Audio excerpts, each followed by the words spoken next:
Hello everyone and welcome to my channel. My name is Colleen and I'm really happy that you're here with me today. I am working on a casserole that's kind of out there. I think the young people that are in my house right now will enjoy this, and I think it'll be different, so I hope that you'll come on back and go through it with me. It's a pretty quick recipe, and today we're going to make a cheeseburger with fries casserole. So I will see you shortly.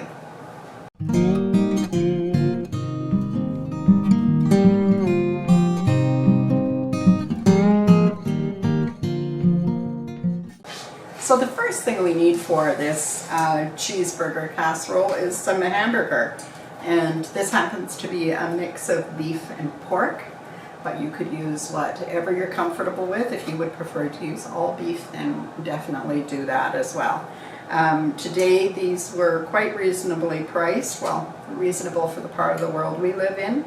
They were $6.18 and $6.21. £1 each. I know that some of you find that hard to believe, but that's the ugly truth of where we live. The cost of groceries is ridiculous. So I'm just going to throw these 2 pounds.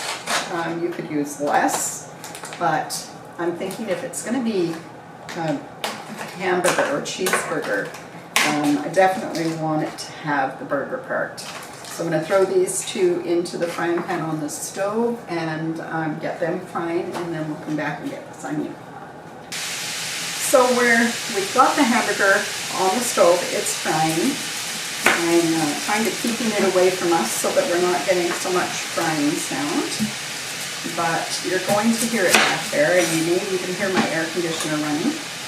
We have gone from being extremely hot to quite cold overnight to being quite hot outside again. So today the air conditioner happens to be running. Hopefully that's not too distracting for you. Now, I'm just going to dice up this, it's a small to medium onion.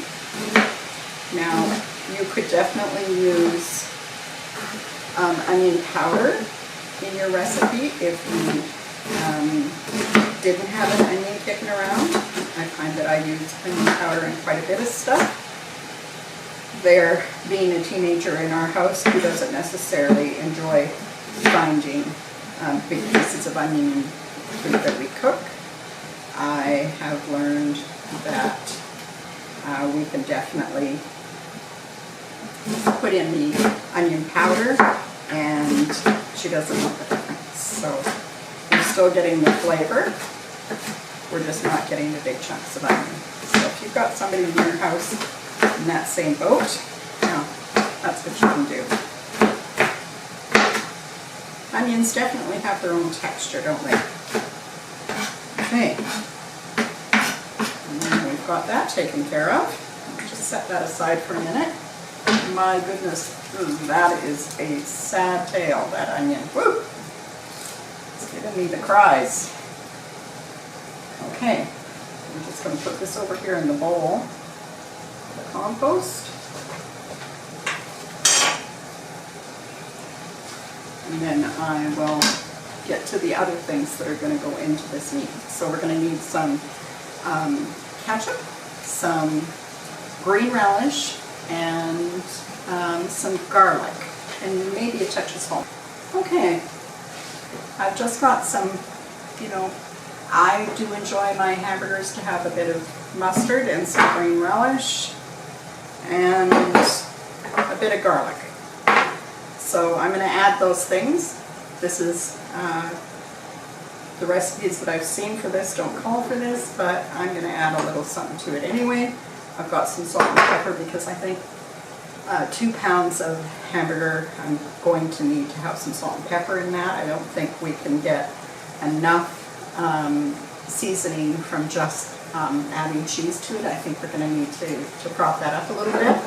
I'm also going to add, because this is a mix between beef and pork, and I really want to highlight the beef I'm going to add, I don't know, maybe 5 or 6 shakes of Worcestershire sauce, probably around a tablespoon.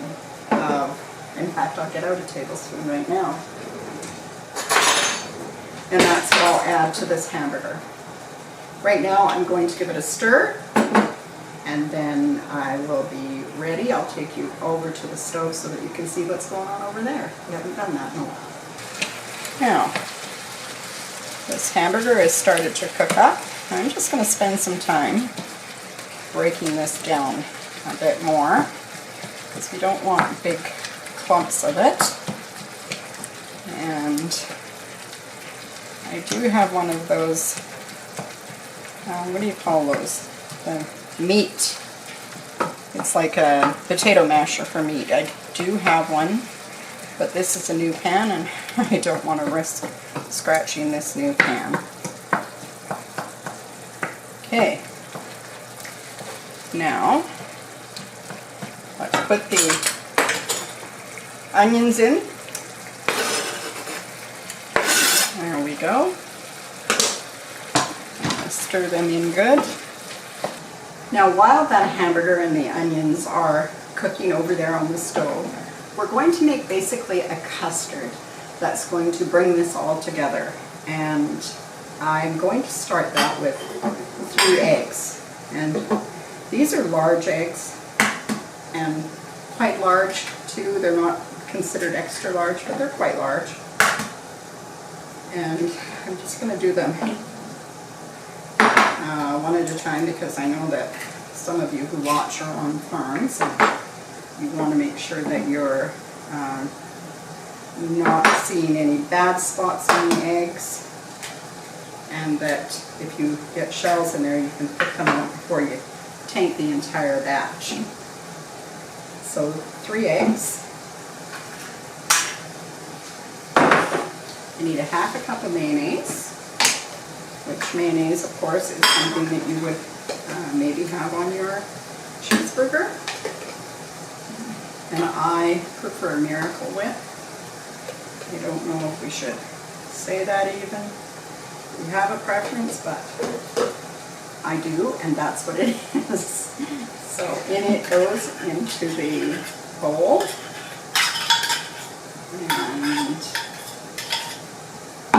And the last thing that we need in that bowl is, I've got 18% cream here. The recipe calls for half and half. I never have half and half, so I'm going to use what I have, and that happens to be 18% today. I'm going to get rid of that. I'm going to get rid of, I'm not going to get rid of this entirely. I'll set it down there. And I'm going to whisk this until it all comes together smoothly. I'm going to need this in the second part.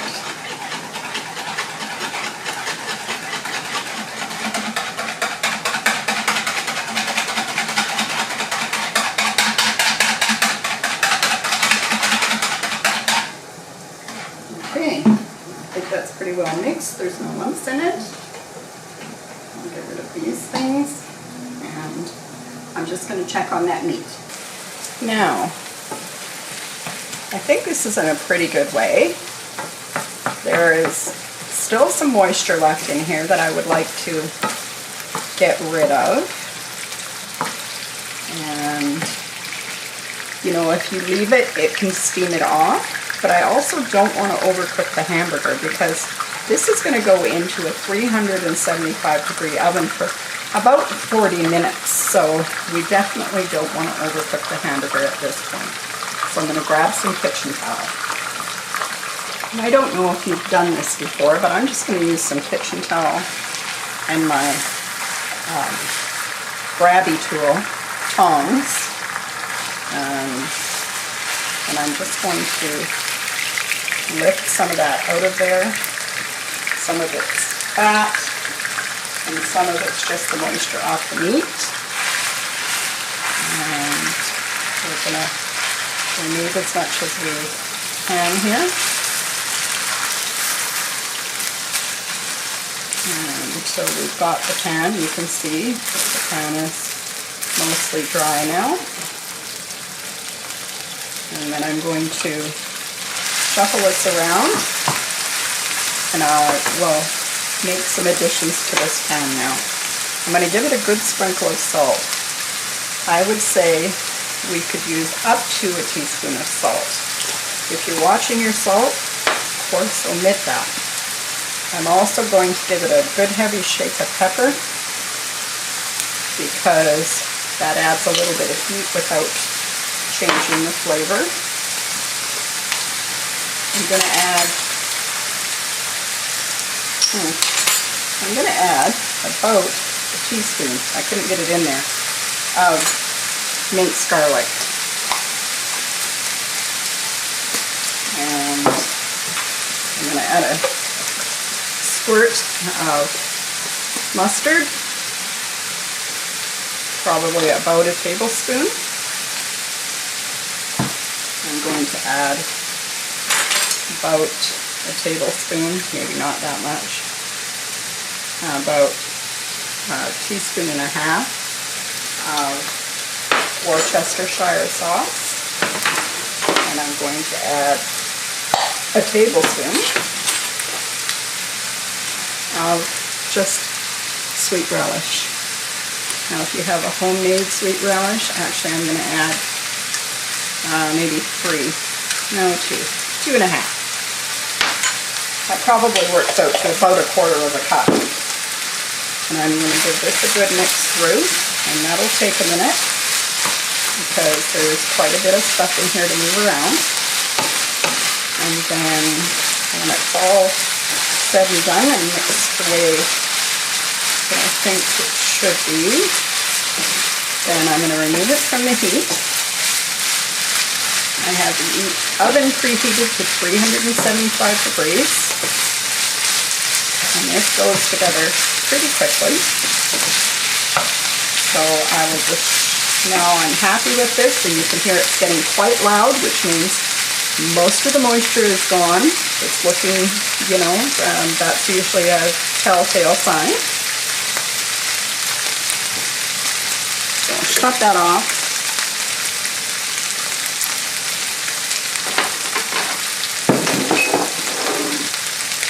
I'll remove it from the heat, and then I'll take you back to the counter and we'll get busy on the next part. Now, I've got a 9 by 13 inch pan, and I'm just going to give it a spray, and that just helps clean up so everything's not stuck in the pan. And then I'm going to grab that frying pan, and I'm going to tip this all in. I know I'm doing it backwards and you see the bottom of the pan. There we go, is that better?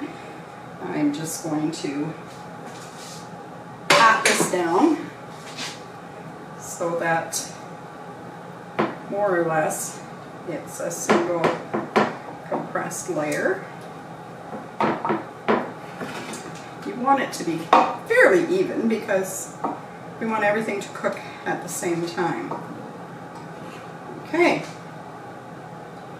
I'm going to get rid of that, and this is when our mixture of eggs and mayonnaise and cream comes in. Now I am going to start, I'm just going to drizzle this on, and it'll go to the bottom of the pan. It's one of the things that holds the casserole all together, actually, is this is like the glue.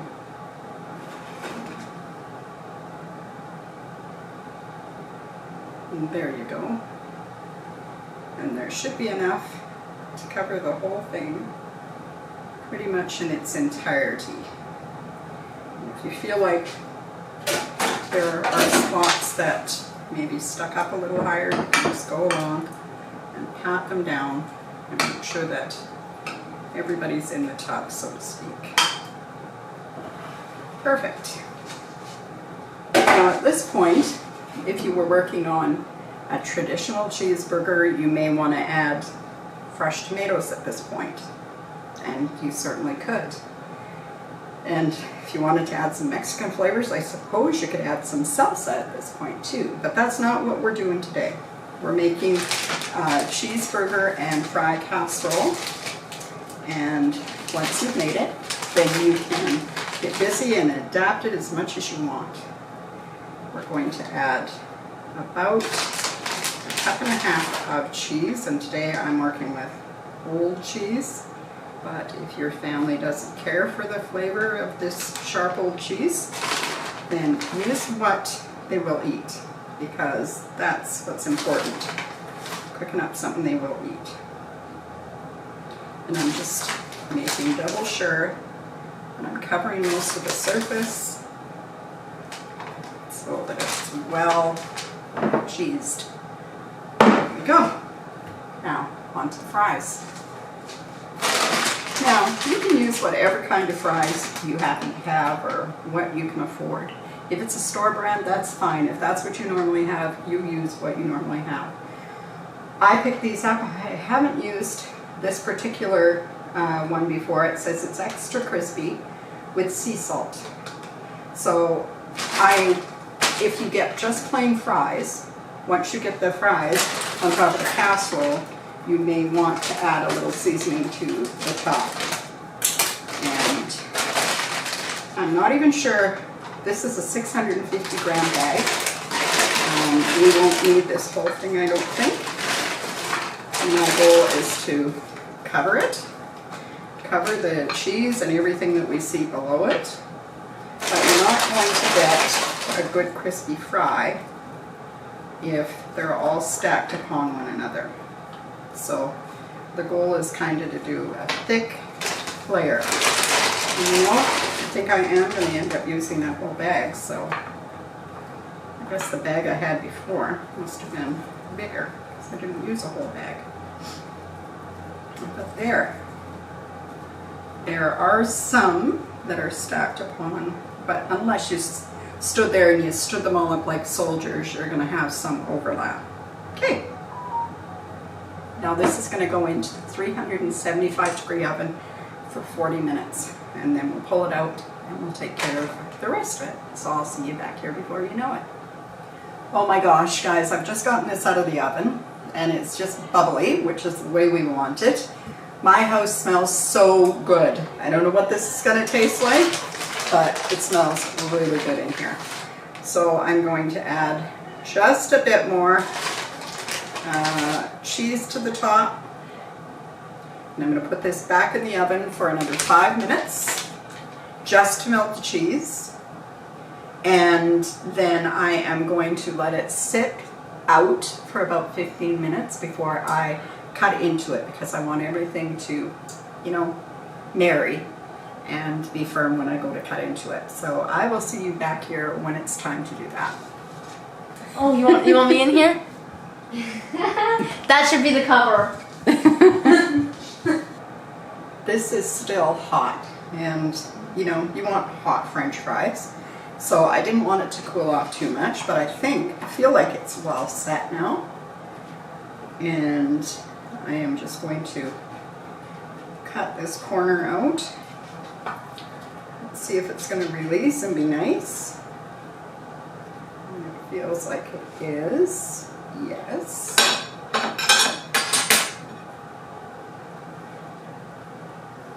And there we go. Now, I hope you can see that. Ooh, that's warm. The layers come through clearly, and the fries are well cooked. I would only use frozen fries for this, and I added some lettuce and tomato because that's what you would have if you had a cheeseburger deluxe. I think you could also add cooked bacon to the hamburger mixture when you put it in the pan and take it up a notch and become a bacon cheeseburger deluxe with fries. But at any rate, this is kind of a fun twist on a casserole, and I think that it's something that you would enjoy. So you can see this makes a lot. This is a 9 by 13 inch pan, And being generous with my serving here, you could get probably 8 squares out of there. I have company tonight. My nieces are here, so they're going to help me with this, and then we'll put some leftovers in containers for my husband for the road, and that will be that. Anyway, folks, I'm glad that you've joined me here today, even if I can't speak. And I hope that you've enjoyed this video, and that if you have, that you would give it a thumbs up or a like. And if you haven't subscribed already and you found this kind of interesting, please subscribe to my channel. And I look forward to bringing you some more food videos in the future. Take care, everyone. Bye-bye.